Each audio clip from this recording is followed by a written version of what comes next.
de Estudios Superiores de Administración, or IESA, in Caracas, and he later served as chair of the IMF-World Bank Development Committee.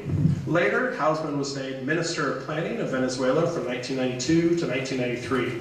He also served as a member of the board of the Central Bank of Venezuela, and before joining Harvard University, Hausmann was the first chief economist of the Inter-American Development Bank from 1994 to 2000. He has a BS in engineering and applied physics, and an MA and a PhD in economics from Cornell University. And our moderator tonight is another great friend of the council, and also my connection to Hausmann, so thank you very much. Francisco Rinaldi. Francisco Rinaldi is a professor in Latin American energy policy at the Center for Energy Studies, the Mexico Center, and the Latin American Initiative at the Baker Institute at Rice University. Rinaldi is a professor and the founding director of the Center for Energy and the Environment at the IESA in Caracas.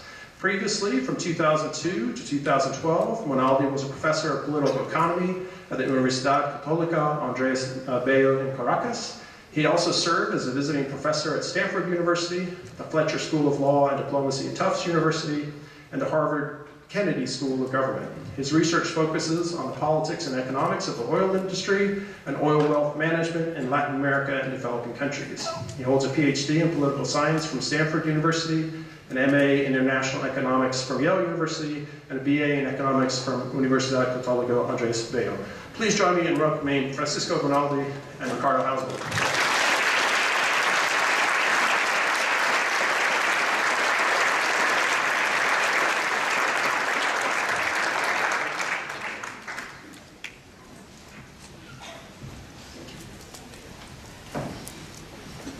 Thank you very much, Ronan, and thank you for organizing this event to the World Affairs Council. It's a privilege to be here, and as you saw, heard from the program, they do an amazing job at bringing really interesting speakers to the city of Houston. I think it's one of the great things about Houston is this institution. So today I am honored and it's a privilege to have my friend, Ricardo Hausmann here. This is, I know Ricardo since I was 17 years old. I was starting as a student of economics in Venezuela, and so a mutual friend invited me to have lunch with him. And they told me he's the most brilliant, economist at the IESA. And when I had lunch with him, I said, wow, I want to be like this guy. I want to, if getting a PhD in Cornell gets you to be like this guy, I want to do something like that. Later on, I realized that it wasn't that easy. It turns out that this is a guy in a league of his own. He not only is one of the smartest people I have met, and I've worked for Nobel Prize economists and the like, but also he has a capacity to sort of get things in an applicable way. To not only to be an amazing economist from the theoretical perspective, but also to be able to really translate into policy advice. And that has been one of the amazing things that he has been doing since the Inter-American Development Bank, or more recently at Harvard, working with governments around the planet. And his wealth of experience, I hope one day will be useful to Venezuela.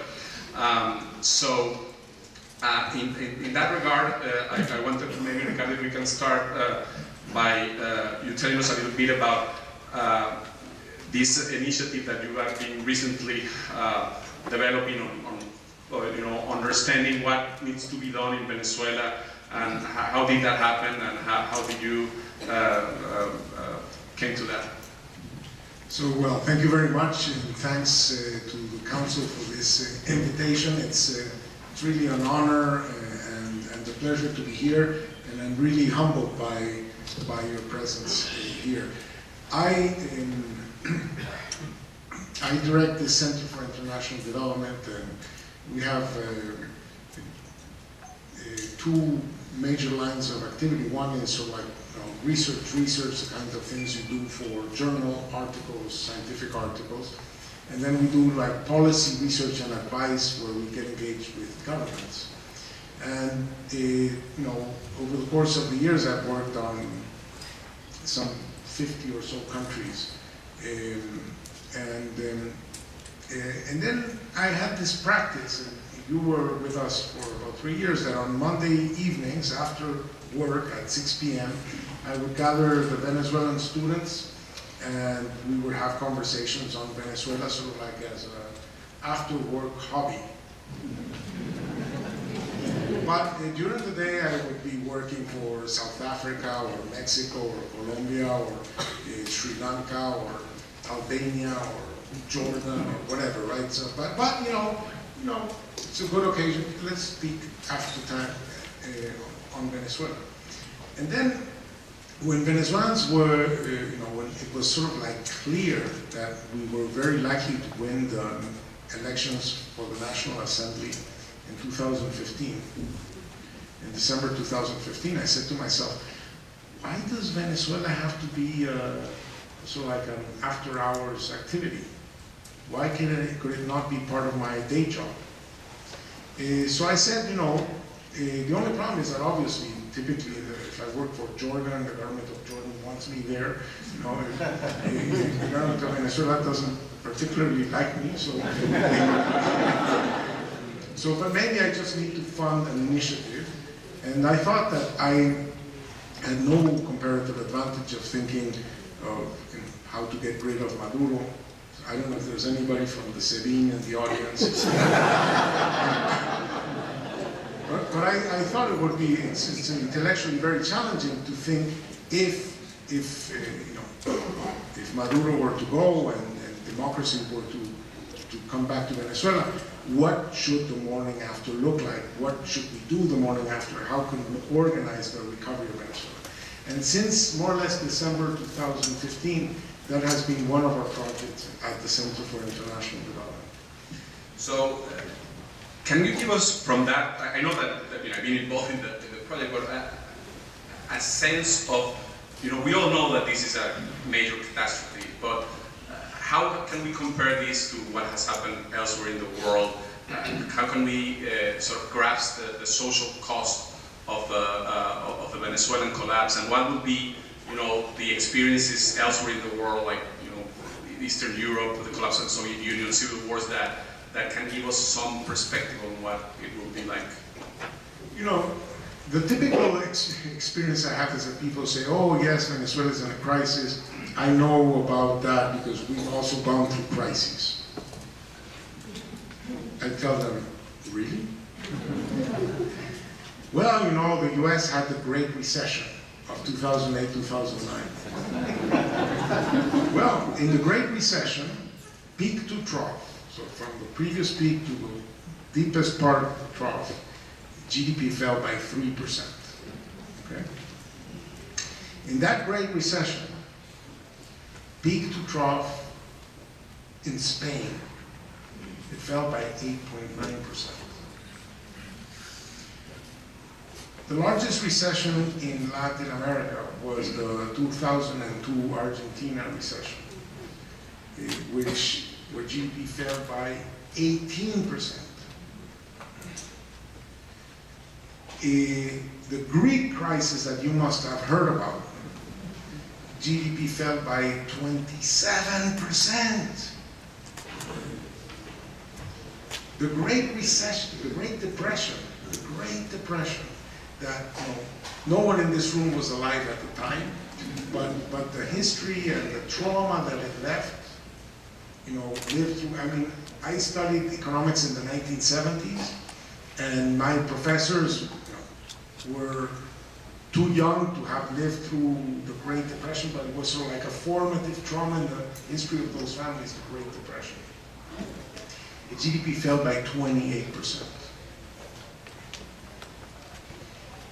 In the Spanish Civil War, GDP fell by 28%. In Venezuela, GDP has fallen by 50%. So it's twice the Great Depression. And it hasn't stopped falling, it continues to fall. So it is 3 times the worst recession in Latin American history. It's in a class of its own. It only can be compared with catastrophes that have occurred in the context of war, the Iran-Iraq war, or civil wars in Liberia and South Sudan, in Libya recently, or economic or state collapses like the collapse of the former Soviet Union, where some of the more advanced parts of the Soviet Union didn't collapse by 50%, but all the stands did. And so you need to look at very, very odd moments in history. The odd thing about Venezuela is that we didn't have a civil war, and the state didn't collapse. It's not that suddenly they created a bunch of borders and had to introduce a bunch of new currencies and broke up a bunch of companies that had sort of a presence over the former Soviet. None of those things that might explain why economic disruption and output collapse would have happened. None of that happened in Venezuela. So the intellectual challenge was to think, what the hell? How could these things happen? What happened in Venezuela to explain? Because don't tell me that the price of oil collapsed. The price of oil collapsed to all the oil exporters of the world. Why do you have an event that not only was not seen in any other oil exporter now, but it's an event that has never been seen in this whole hemisphere, in the whole of the Western world, and it has been seen in very few instances in history. And that is just the collapse in output. In the Great Depression, people feared deflation. Prices were falling. The largest hyperinflation in Latin American history was in Bolivia, and for a period of 12 months, inflation peaked at 23,000%. 23,000%, what a crazy inflation rate. Over the previous 12 months to September, because we don't know October yet, inflation, according to the National Assembly, was 430,000%. The IMF thinks that this year it will end at 1.8 million%. We measure inflation weekly. Every Thursday, today's Thursday, inflation averaged 28%. 28% a week is 188 million% a year. So we are witnessing something that the world has never seen. It's a very, very catastrophic situation that has generated something that Latin America has never seen. It's the biggest refugee crisis, the biggest out-migration that this hemisphere has ever seen. I don't know, some UN organization, I forget, too many acronyms, mentioned a couple of months ago that there were like 2.5 million Venezuelans that had left. I don't know where to get their numbers, but we don't know how to get the numbers, but we figured out that maybe we can use new technology, social media, to estimate the number of Venezuelans abroad.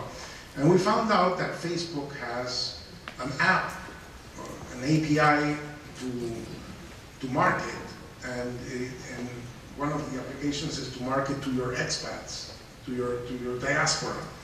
And so we got into their system, and the system says that there are 3.1 million Facebook users, Venezuelan Facebook users abroad. And we went through a calculation because we know there are 12 million Facebook users in Venezuela, and we know their socio-demographic characteristics, and we used that to estimate the number of Venezuelans abroad. And it says that the number that we calculate is conservatively, it's 5.3 million. Then we wanted to estimate, okay, but how many are leaving? So we used Twitter. Twitter has a big presence in Venezuela because that's the way people get their news, because the press is severely repressed. So we have a mechanism to estimate the number of people who are leaving by, we ask, for example, Tell me all the people who tweeted from Venezuela and only from Venezuela in 2017. So then tell me, where are they now in January? Where are they now in February? Where are they now in March? And we estimate that the outflow is higher than an annualized rate of 10% of the population. So that means that sort of like we're losing people at a rate that we estimate around 3 million people a year, which is like 8,000 people a month, a day, sorry, 8,000 people a day. So it's a catastrophe of inordinate proportions. You know, if diphtheria is back, polio is back. ¿Cómo se dice eso? Measles en papera. No, small. One of those. One of those is back because they have not been inoculating children. Babies have not been receiving their injections because the whole health system, that's what I'm saying. So that's the beast we have in front of us. So maybe we should move on after this horrible, pessimistic scenario to, I mean, you have assembled this group of experts and you're looking at what the day after might look like. There is a transition in Venezuela. What will it take? You know, we know that the country has a debt that is unpayable. We know that exports have collapsed and therefore imports have collapsed. So in such a scenario, how can you tackle both getting growth back and controlling hyperinflation and get the country back into a path of development? So the first thing, you know, if you know, the reason why you go to a doctor is because he's supposed to, you know, you're supposed to tell him how you feel bad. And he's supposed to tell you sort of like, what's your disease, right? So first we need to find out what is the disease. How can a situation like this ever happen? Sure. Why would it ever happen, right? And so we think that to explain the Venezuelan situation, you have to take account of two things. Maybe three, but let's start with these two. The first one is that the Chavez regime disempowered society.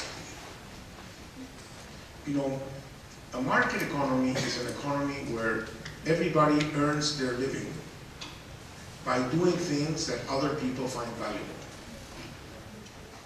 And how much you earn depends on how valuable other people think is what you are doing for them. So you wake up, and what do you call working?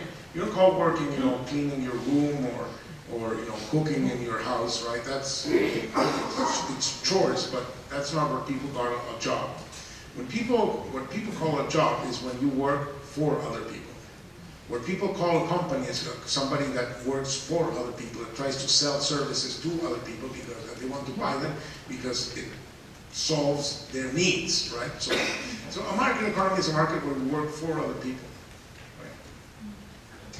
Well, and a market economy is based on some idea that you have some rights, some basic rights. For example, that you know, you decide what you're going to produce.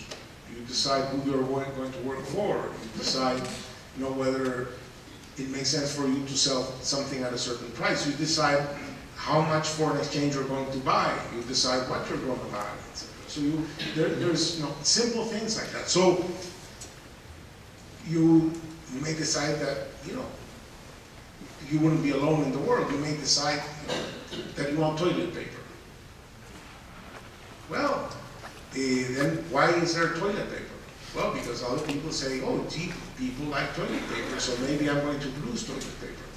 But, you know, if in order to produce toilet paper, you need to buy some stuff that is not produced at home, so maybe pulp and maybe some machines or something. And then you make the toilet paper and you sell it, right? Then you know, make money making toilet paper. But if you cannot import the stuff to buy, right? If you cannot buy the foreign exchange, if they don't let you buy the imports themselves, if they don't let you organize production, if they don't let you sell it at a price where you can recover your costs, then nobody makes toilet paper. And then toilet paper becomes, the big symbol of the Venezuelan crisis, that there's no toilet paper, right? And then the government decides that they need a general in charge of toilet paper. And so we have a general in charge of toilet paper, a general in charge of shampoo, a general in charge of rice or beans or whatever. And then they all report to the Minister of Defense, who's the head of la misión, gran misión abastecimiento soberano, the great mission of sovereign supply. So that is a society that has been disempowered with the basic right to earn your living by supplying other people's needs. This is fundamental to understand, because this is the thing that made society less resilient, less capable to respond to solve problems. Okay? So that's element number one. Element number two is the way they managed good luck. So, because the catastrophe of Venezuela is not just that we are in this misery that I've described, is that this misery that I've described is happening right after the longest oil boom in world history. So it's meritorious to achieve this disaster, given such good luck. So, in that oil boom, and the higher the price of oil, the more they wanted to expropriate businesses. They expropriated the whole steel sector, the whole cement sector, the telecoms, banks, 6 million hectares of land, which works out to 14 million acres of agricultural land, firms, manufacturing firms left and right, and so on. And they essentially drove all those firms to the ground. So agricultural production during the oil boom was falling. It fell by something like 19% during the boom. Manufacturing production fell also by a similar amount during the boom. And they hid all that by creating a big boom in imports. So they were destroying production and saying, screw that, let's import. And not only did they import with a high price of oil, but they used the fact that the price of oil was high to borrow. And not to borrow, a little bit. They multiplied the foreign public debt by a factor of 6. 6. Went from 25 billion to over 150 billion. So the country was having its productive system destroyed and all being substituted by imports that were not even paid for by oil. We were spending, as in 2012, as if the price of oil was at $200 a barrel. Okay, so then came the collapse in the price of oil. And the government could no longer keep this crazy system going. So you might have said that they would have said, gee, Wall Street, you guys, screw you.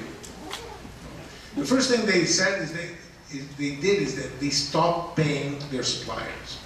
They stopped paying, Pfizer for drugs. They stopped paying, what's the name of this?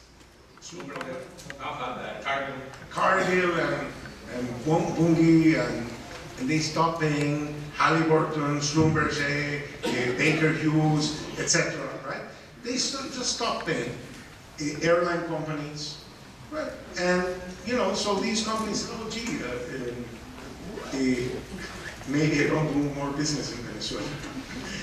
And so they kept current on Wall Street until November of last year, and they stopped giving dollars that they owed already for services delivered, and then they stopped giving dollars for new services. And that meant that production had no access to raw materials, intermediate inputs, spare parts, not to talk about new machinery or whatever.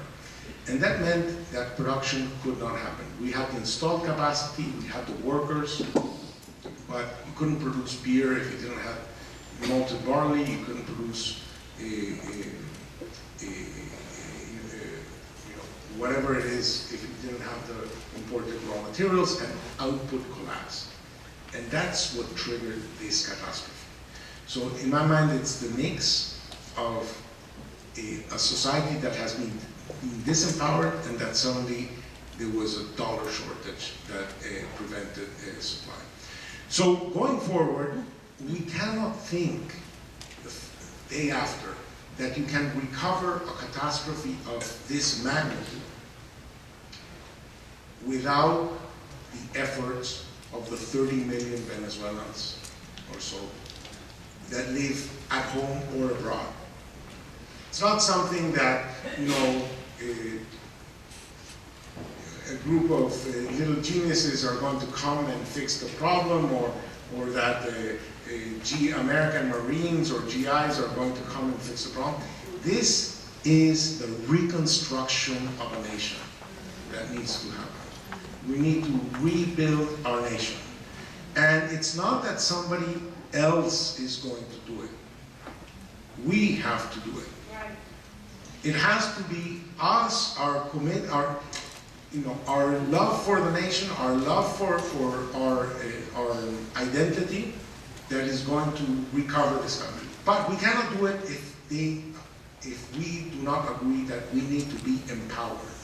So we need to re-establish rights. Venezuelans need rights, need political rights, they need economic rights. So that's item one. Without that, you cannot solve the problem because you need an empowered society to fix the problem. You need people to wake up and say, let me figure out who has a need, and let me see if I can convert their need into my livelihood. That has to be possible.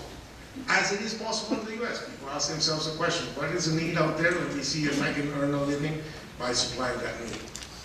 That basic right has to be there. Number two, we have to solve the dollar shortage. This is a situation very similar to the situation in which the countries after the Second World War found themselves. That they wanted to produce, they needed foreign exchange to produce, they had no foreign exchange, so they couldn't produce, they couldn't export, they couldn't import. It's sort of like, imagine you have Venezuela, it's like, to put it in American terms, it's like an Uber driver who has the willingness to work, he has a car, but he doesn't have money for the gasoline. And because he can't buy the gasoline, he can't use the car. Because he can't use the car, he cannot earn a living. So he's stuck. So he wants to work, he has a car, he has a willingness to work, but he doesn't have gasoline in the tank, so that's why he is unable to sustain himself. So we need to put gas in the tank.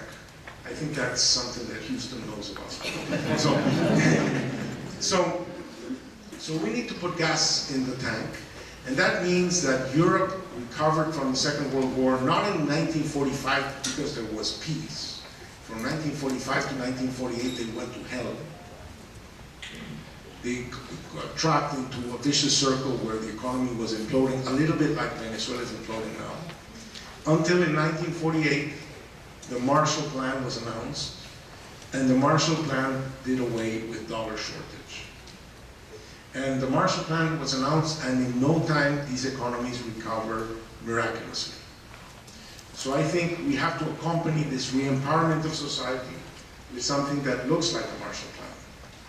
And we think that that is a program that has to be led by the International Monetary Fund, because the International Monetary Fund is the institution that the world created to deal with these crises. We think that Venezuela should get proportional to what Greece got. So remember, GDP fell in Greece 27%. It has fallen today 50% in Venezuela. Greece got something in IMF parlance is called 30 times quota, whatever that is. We want a plan that is 10 times quota or 12 times quota, okay? So not something that the IMF has never done. We think we need some humanitarian aid to get ourselves through the first couple of years. But the bulk of the work is not going to be this money that's going to come. The bulk of the work is going to be the effort of all people willing to bet on Venezuela to provide effort, work in Venezuela. to reconstruct our country. That then gets translated to a bunch of policies. So, fiscal policy, monetary policy, exchange rate policy, oil policy. We haven't talked about that. But obviously, to do away with the dollar shortage policy in a credible way, people are going to lend money to you because you're going to pay it back. And the obvious future cash flow that would allow us to be creditworthy enough to pay it back is oil. Sure. And oil is something that right now is in the hands of a bankrupt, nationally owned oil company called Roja Rojita. So I don't know if it's PDVSA anymore. So it's essentially it's a bankrupt company, and we cannot expect to fix PDVSA so that a fixed PDVSA will recover oil production.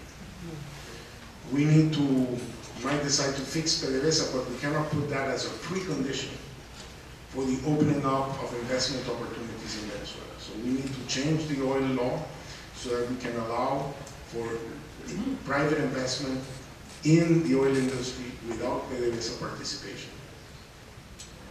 And we have to manage our natural resources so that we can decide who we allow in a certain block to produce oil and so on. So we need to create, the way the Mexicans did or the way the Colombians did, or the Norwegians have a national agency of hydrocarbons that manages the resource well. And you are assenting because you are one of the major authors of this whole initiative of the oil fund. Sure. I mean, the oil issue, of course, it's extremely important. As you point out, it's one of the ways in which we can be able to pay sort of this significant reconstruction effort. But it's probably not enough. I wanted you to ask you about two issues that you have also mentioned. One is the issue of the debt restructuring and how might that work. I mean, we cannot pay the debt. I don't think you went today into discussing how far we are from the rest of the world in terms of indebtedness with respect to our exports, and how important is that restructuring. I think that's a key sort of element of the effort. But also, I wanted you to talk a little bit about how oil, even though it's a key lever for recovering the economy, I mean that we are not going back to being, a just oil country, because it's not possible. And you have been working on these issues all over the world. And what would be your thoughts about how might Venezuela, become a more diversified economy? So you're absolutely right. Venezuela is the most over-indebted country in the world right now. Okay? The countries typically measure what they call the debt to GDP ratio. So how big is the debt relative to GDP? This is a very controversial measure in Venezuela because we know the debt, or at least a good chunk of it. There might be more that we don't know about. What we don't know is the GDP. So in GDP in dollars is anybody's guess what that is. Right? But we do know Venezuela's exports. So, and we can measure the debt to export ratio. So the debt represents how many years of exports. That's another way of thinking about it. And we can measure that for the whole world without any discussion. Well, the debt to GDP ratio in Venezuela is over 6 years. 6 that or is 60? Huh? 6 or 60? 6 years. 6 years. So it's our debt is north of 150 billion. Our exports this year will be anybody's guess, but there's something south of 25 billion. So it's more than 6 years of exports. The country that comes in second place is Sudan, and it's at 4.3 years. So this is by far the most over-indebted country in the world. If we're going to now go and ask, say, the IMF for something I've put around $60 billion in extra debt. IMF is going to say, well, you can't pay the old debt, why are you going to be able to pay the new debt? This looks like a bankruptcy to me.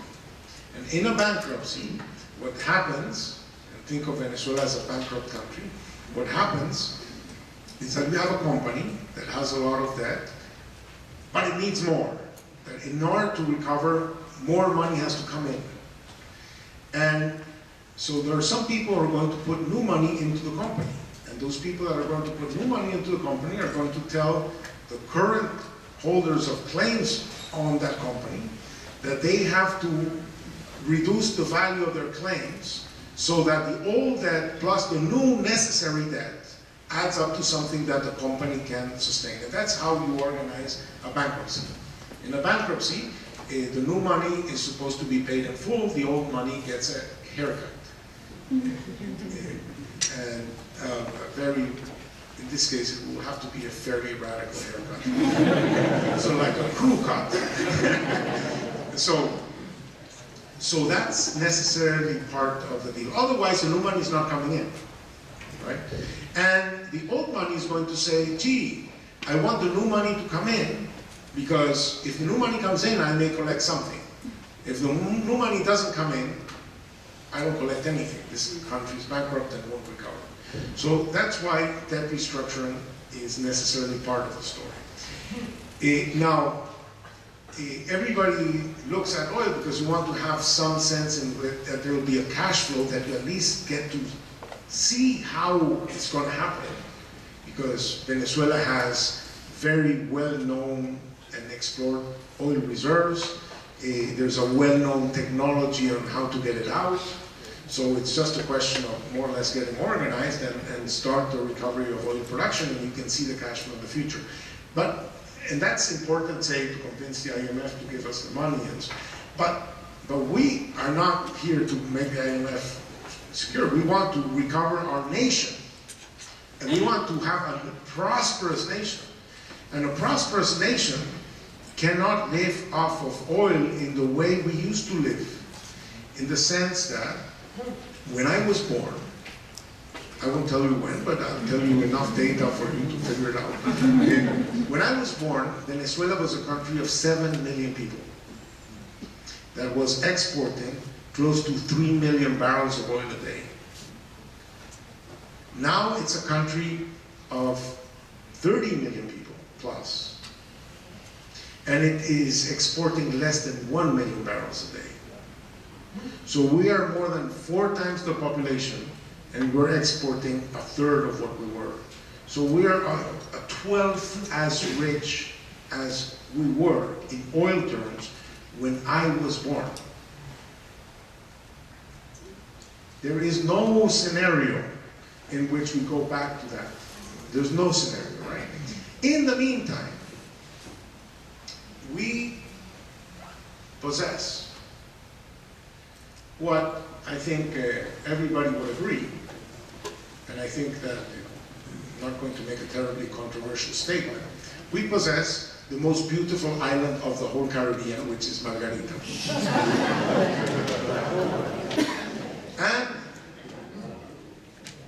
And incomes in Margarita are a small fraction of incomes in Curaçao or incomes in Aruba, and those countries have no oil.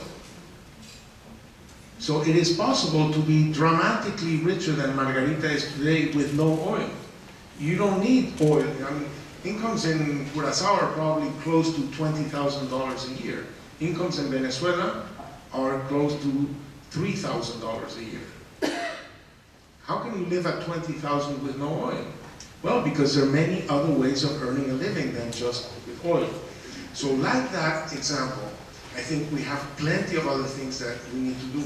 There has been a revolution in agriculture. It used to be said that, soils like Venezuelan soils, like Brazilian soils, are not very fertile because they're too acidic and so on. Well, with the new technologies and so on, there is an agricultural boom in Brazil. The same technology would work in Venezuela. We have plenty of land to increase massively agricultural production.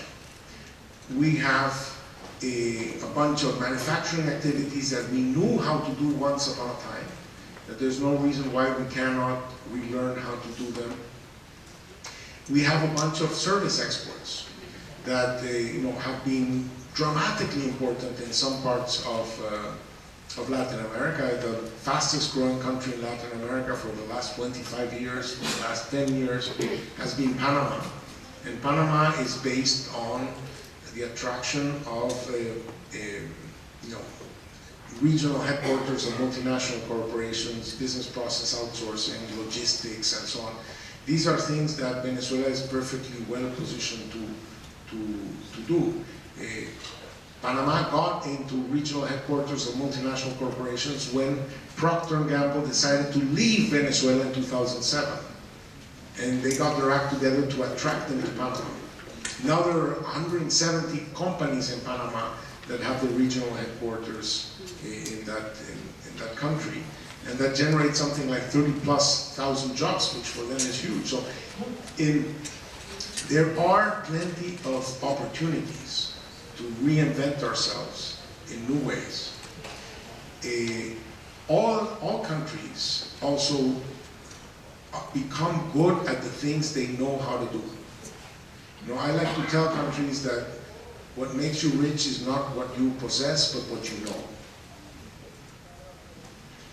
And the way technology moves is because people acquire the know-how of things, new things to do. And getting the know-how into brains is very difficult.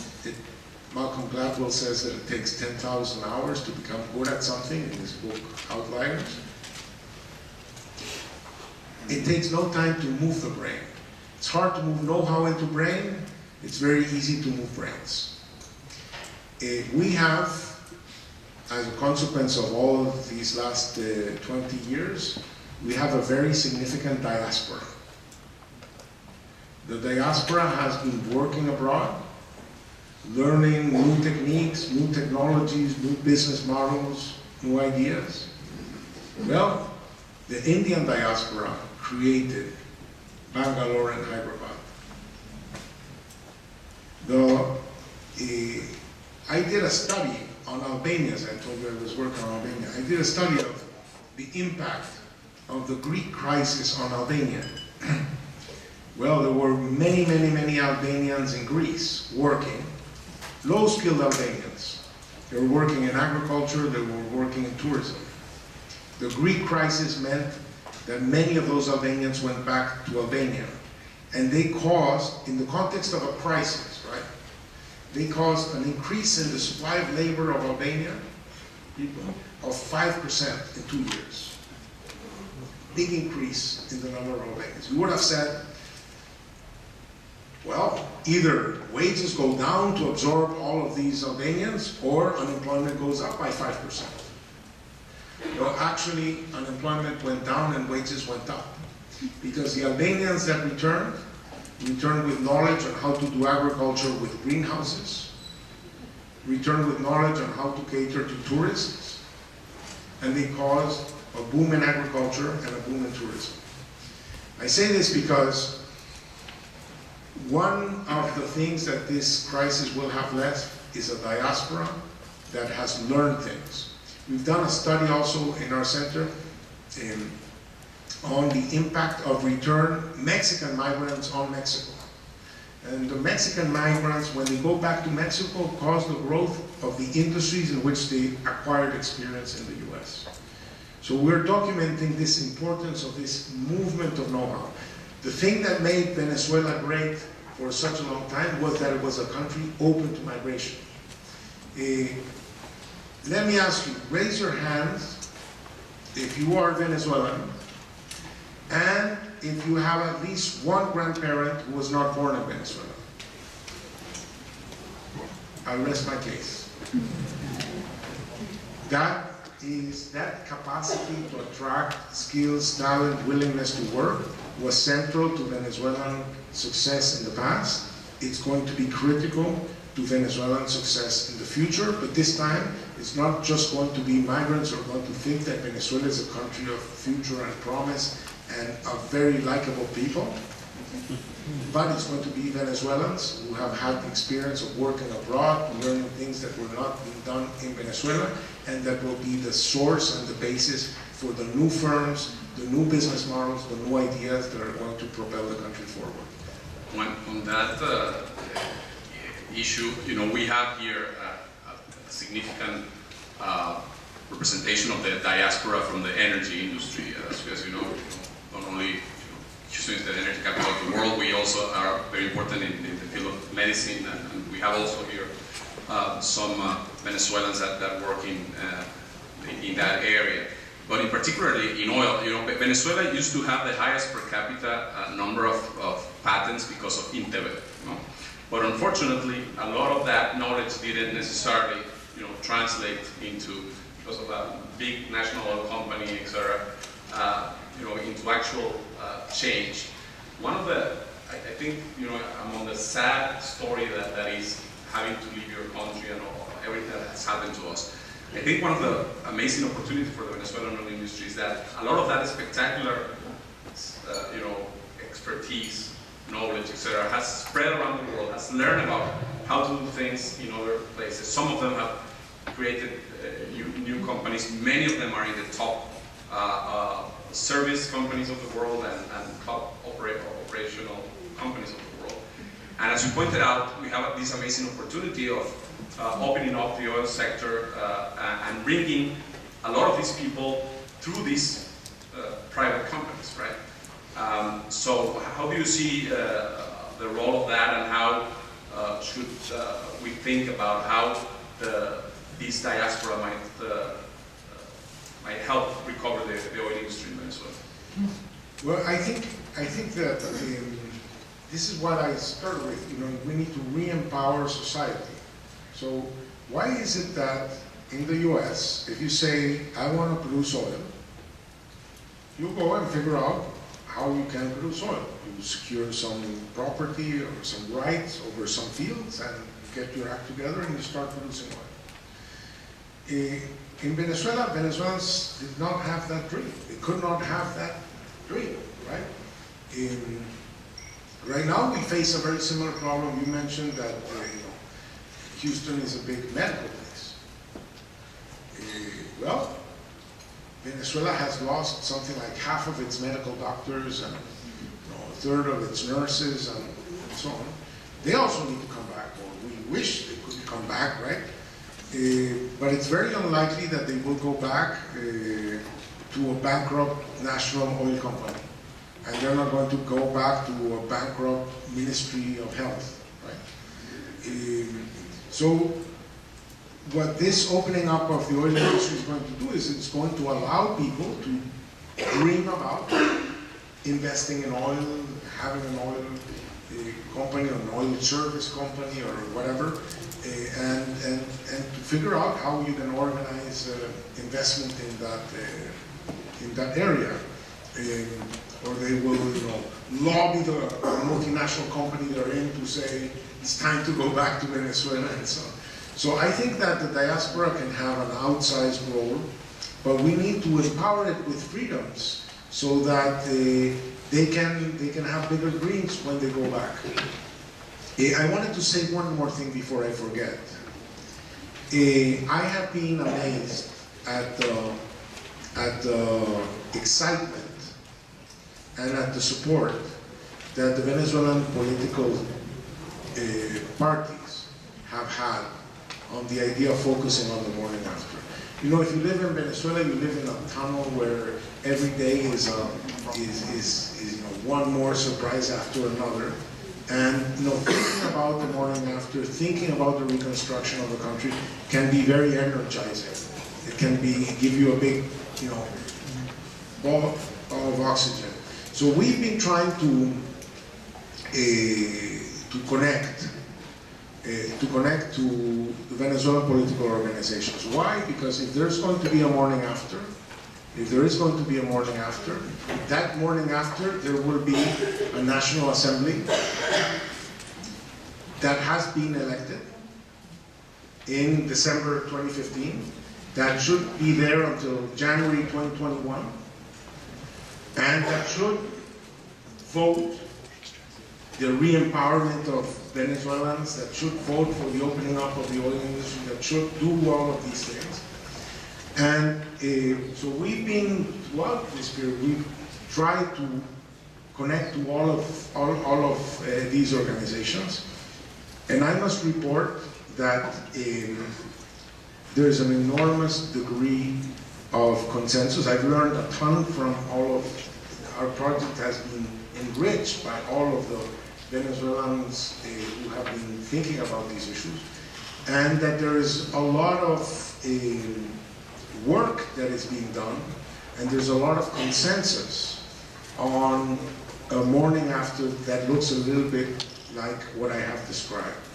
I have gained an enormous amount of respect for these political leaders. I think they are in an impossible situation. Many of them are in exile, some of them are in jail, some of them are under house arrest, and some of them are free for now, right? For now, and they have to watch out, right? So the fact that these people are thinking about the morning after and organizing the congressional agenda, the National Assembly agenda around issues for the morning after is something that should give us some comfort and should also make us aware that we will need, many of us, to work together to reconstruct our nation. Yeah. By the way, I want to join Ricardo in saying that I've been very. I know that a lot of us in the diaspora and inside the country are disappointed at how things have evolved in Venezuela in terms of the fight to regain democracy and a transition, and a lot of that frustration has fallen on the shoulders of the leaders of the Venezuelan opposition. But in the work that Ricardo has been doing and in which I've been involved, I've been very impressed by the level of engagement, maturity, and really willingness to work together that probably I didn't know before having that experience. And we actually have a very top quality set of people in the Venezuelan opposition. Some of them have made mistakes, some of them have fought, but as you point out, in very difficult odds. And I think we will see increasingly, as Ricardo said, this playing out in terms of the role of the National Assembly. And that gets me to a lot of the questions, as you would imagine, and this is the part in which our friends at the SEBI who are here might be recording. People ask, okay, great, this is about the day after, but how do we get to that date? So there are questions about how come this regime survived, about what should be the role about the international community in terms of pressuring for a transition in Venezuela, and what things can we do today, because we can plan for the day after, but how can we start doing today? Sort of a set of questions around that area. So, very interesting questions. First of all, the international community is now focused on the idea that on January 10th is the end of the presidential period of Nicolás Maduro, when he was elected in April 2013. There was an election in May of this year that the international community does not recognize.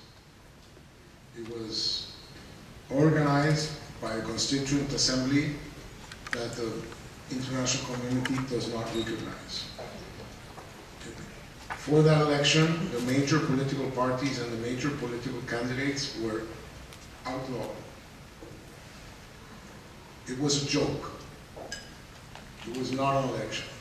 As a consequence, on January 11th, Nicolás Maduro will not be recognized as the president, the legitimate president of Venezuela. That has been said not only by the Grupo de Lima, not only by the US and Canada, but not only by the European Union, but even by the new government of Spain. Okay? I think that's an important date. Okay? Maduro is in power not because the Constitution says that he should be in power. He's in power because he's violating the Constitution. And what allows Maduro to violate the Constitution is the support of a repressive regime where the National Guard, the security system, and so on are preventing Venezuelans from exercising their rights. So the pressure of the international community has to be to force the armed forces to stop supporting the violation of the Constitution and instead to bring back the Constitution. And that's why there's been so much pressure and so many sanctions. Today there's been an important announcement of further sanctions.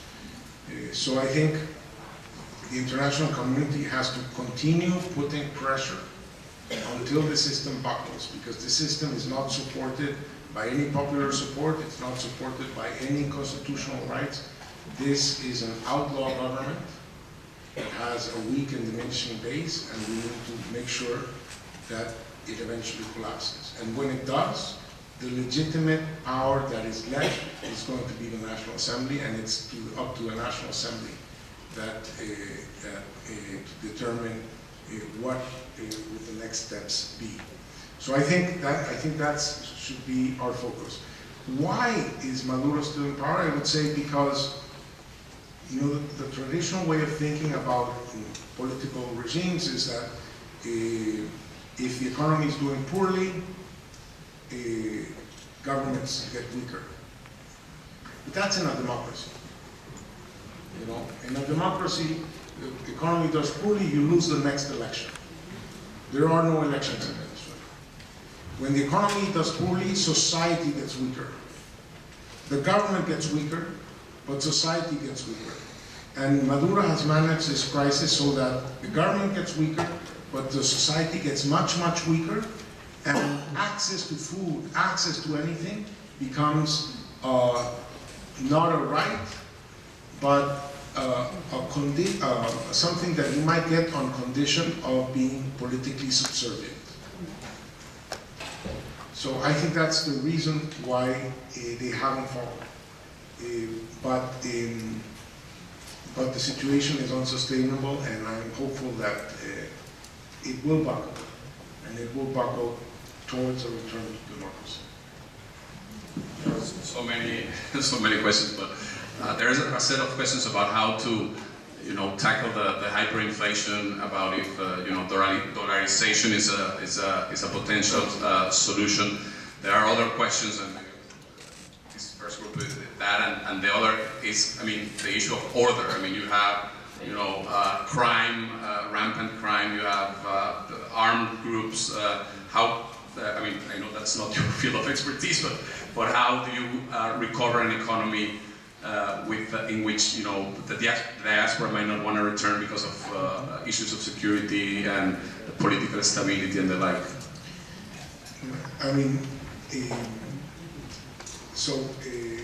On the issue of hyperinflation and dollarization, the reason why we fell into hyperinflation is very clear.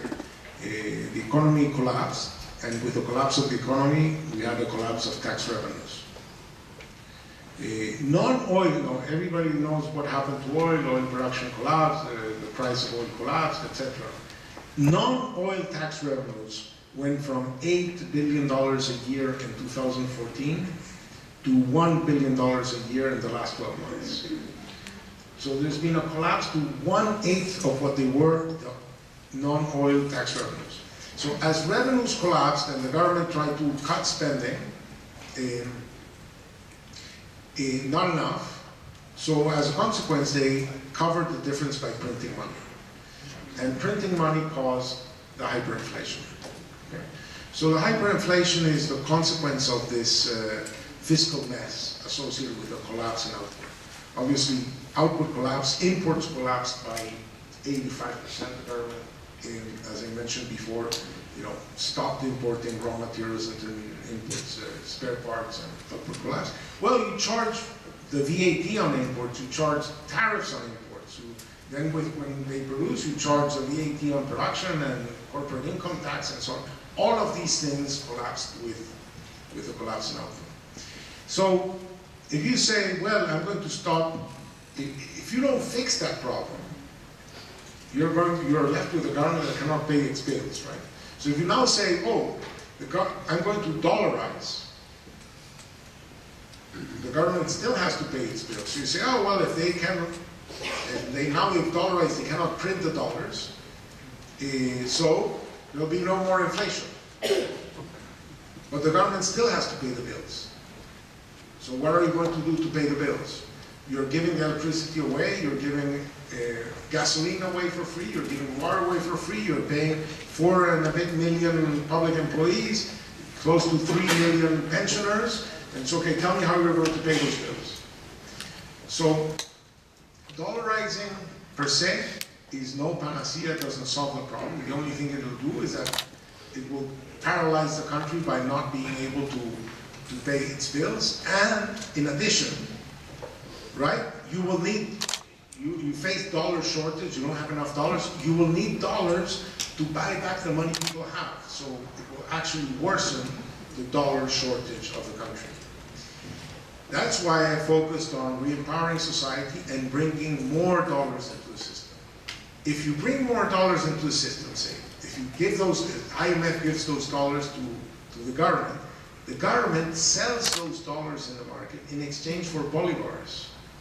It pays its bills with those bolivars. And with the dollars that it sold in the market, the private sector can buy its raw materials, intermediate inputs, spare parts, and so on to recover production. So that's why the Marshall Plan stopped hyperinflation in Europe and recovered output.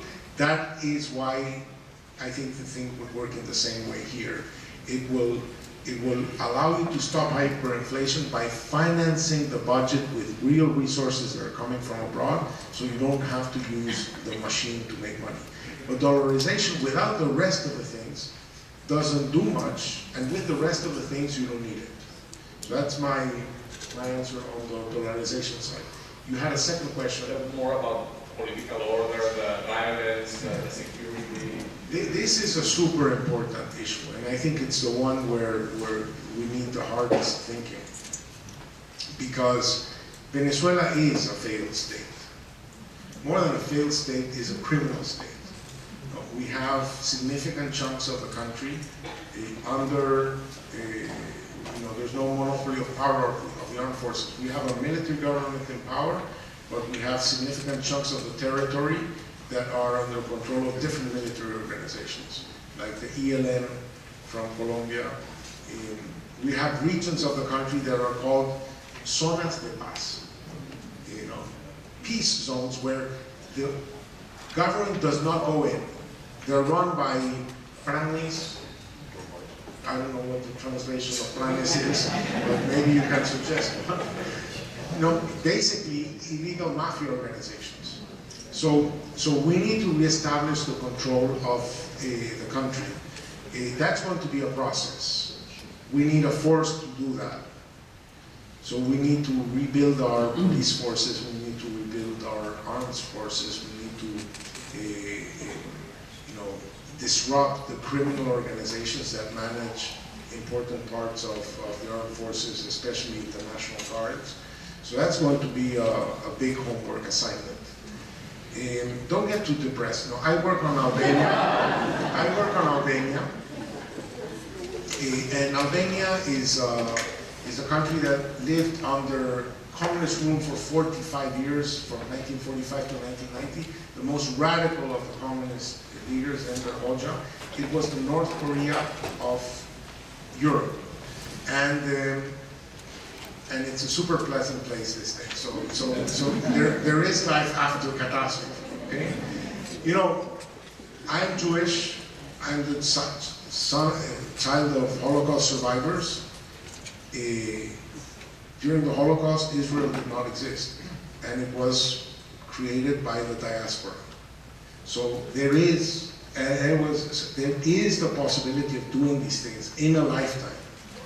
In a lifetime. It is possible to rebuild the country in a lifetime. It is challenging.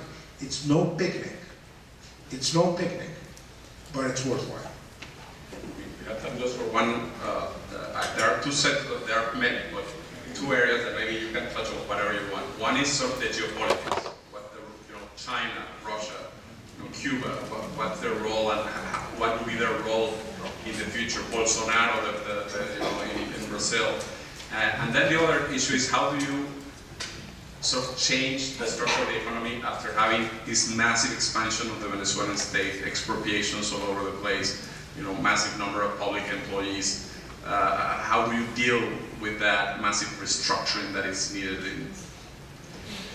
So, on the geopolitical side, I think Venezuela is a domestic policy issue for many countries in the region. It's probably the #1 policy issue in Colombia, by far.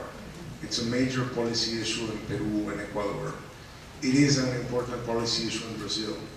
So the problem is not going away. If you think you don't like the present, business as usual in 12 months' time will make it dramatically worse. So they cannot tolerate the continuation of the present. They need change in Venezuela.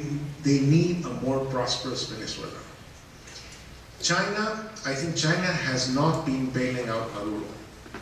China lent money to Venezuela in a criminally irresponsible way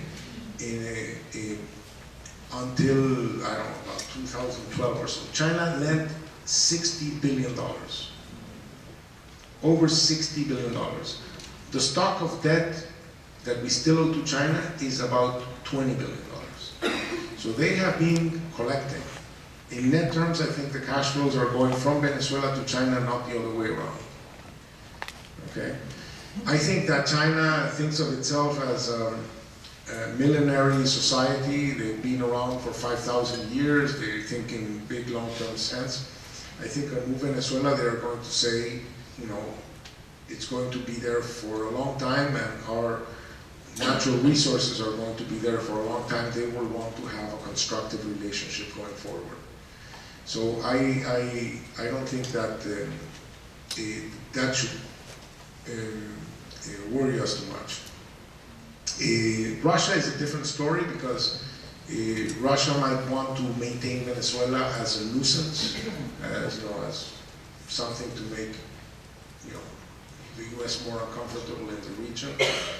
But I would say Russia is really 3 chapters. One chapter is the government, and the government has financed essentially military purchases, the Sukhois, the submarines, and so on. Then there's Rosneft, and Rosneft is a listed company, and they report their books and so on. And when they announced in April that they had given big loans to Venezuela, the markets didn't like it, and the stock took a big hit. So they had to promise not to do it anymore. And then there's the Russian mafia, right? They are getting, access to natural resources at fire sale prices, and who knows what else. So I think that's an issue that we will have to deal with. But overall, I would say there's a very significant coalition that needs to see Venezuela prosper, and that have been very constructive in helping us put pressure on the Venezuelan government. That's what is sort of, I don't know if you have time for that, a little bit about the restructuring the state. I mean, how do you deal with that massive endeavor? Well, the first thing, a little bit what the Chinese did is that they had a huge public sector.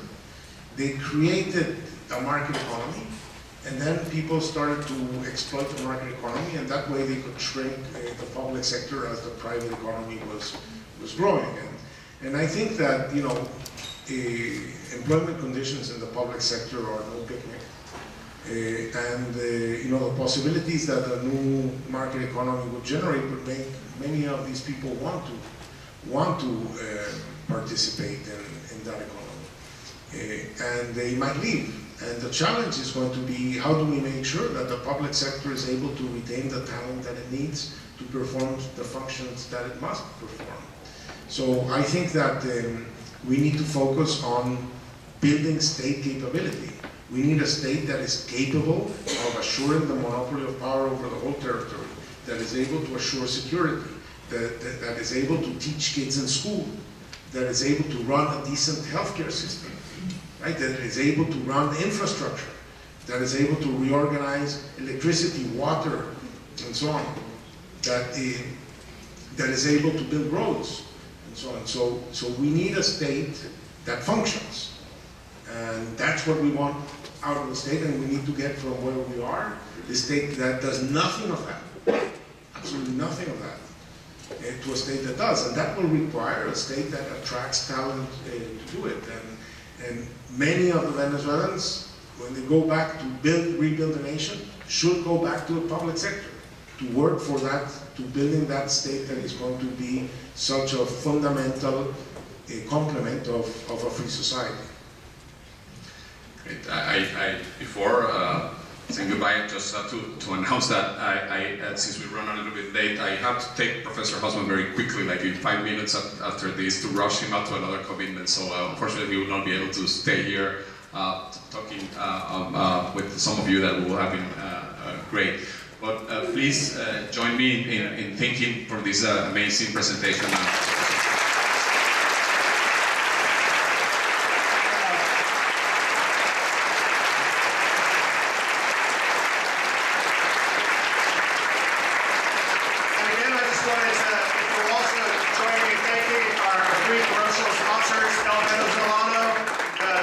Student Union and Plan País. Please look at all three of those. We had a huge number of excellent questions. Don't worry, I'm going to give all of them to Ricardo. I know he's going to look through them, a chance to go through them all. And I'm not certain of when there'll be an opportunity for Venezuela to rebuild and start again, but I'm very confident and very certain of the fact that when it does happen, it has two incredible, smart, innovative, and patriotic leaders and experts like yourself. So please join me in thanking Ricardo Hausmann.